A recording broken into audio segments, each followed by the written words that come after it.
Every startup starts with this incredible dream. But what happens when that dream just dies? Today, we're doing something a little different. We're performing a startup autopsy on a company called BlackHotspot. They had a brilliant idea, they had early success, so what on earth went so wrong? Let's get into it. Okay, just imagine this for a second. Your brand new company pulls in 1.5 million Kenyan shillings right out of the gate. I mean, that's not just traction, that's the kind of number that makes you think you've already made it. This is how a success story is supposed to begin, right? And get this, it happened fast. All that revenue, plus 15 active installations, all within the first 6 months. The energy must have been absolutely electric. It feels like nothing can stop you. But here's the twist. Behind those amazing numbers, the whole system was starting to fracture. The team was breaking apart. So that brings us to the big question. If the product was actually working, why did the company completely collapse? Well, the story really starts with a classic startup problem, doesn't it? It's that moment when a founder's incredibly powerful vision slams into a much more complicated reality. That initial fire gets the engine started, but it's not always enough to keep it from stalling out. Now, this is where it gets really interesting, because there's this huge psychological gap. You see, founders are almost always driven by this deep internal sense of purpose.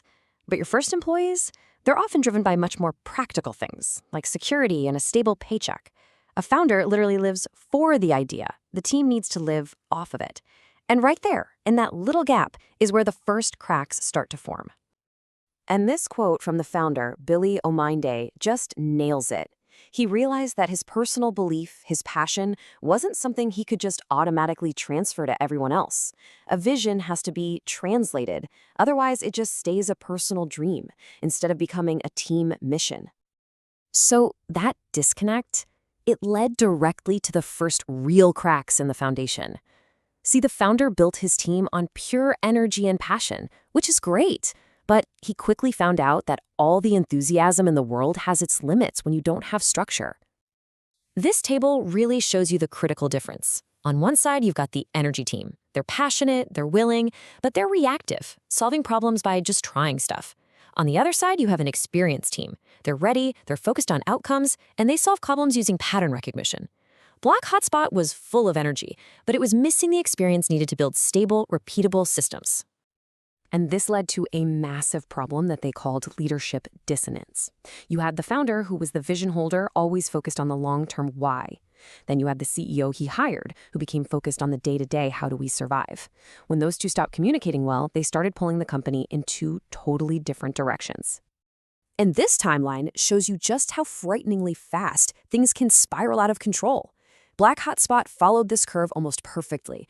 They started out unified, but by month 4, nobody was sure who was supposed to do what. By month 6, the team was splitting into different camps. And by month 9, total paralysis. The company was basically dead in the water, even though the doors were still technically open.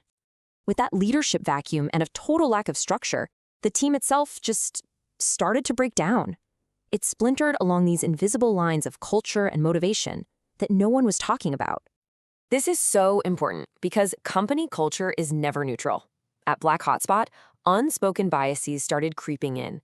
Female leaders felt their authority was being subtly undermined. People naturally formed cliques based on shared backgrounds, creating these little in-groups and out-groups. And this led to something they called a respect paradox. Half the team stayed quiet out of respect for authority, while the other half spoke up constantly to show they were committed. Both sides thought they were doing the right thing, but they ended up seeing each other as either disengaged or disruptive. On top of all that, they fell into a motivation trap. There were these vague promises of you'll get equity someday, but with no clear goals. People felt like their hard work was just going unnoticed. We all need 3 things to feel motivated: autonomy, a sense of competence, and connection to others. They had the connection, but because no one's competence was being recognized, morale just completely tanked. So after the collapse, the founder did something really brave. He conducted a brutal but totally necessary post-mortem. He wasn't looking to blame anyone, he was looking for patterns, and he found 9 critical blind spots that, honestly, a lot of founders probably have. Of those 9, these 3 are the absolute biggest. They really build on each other.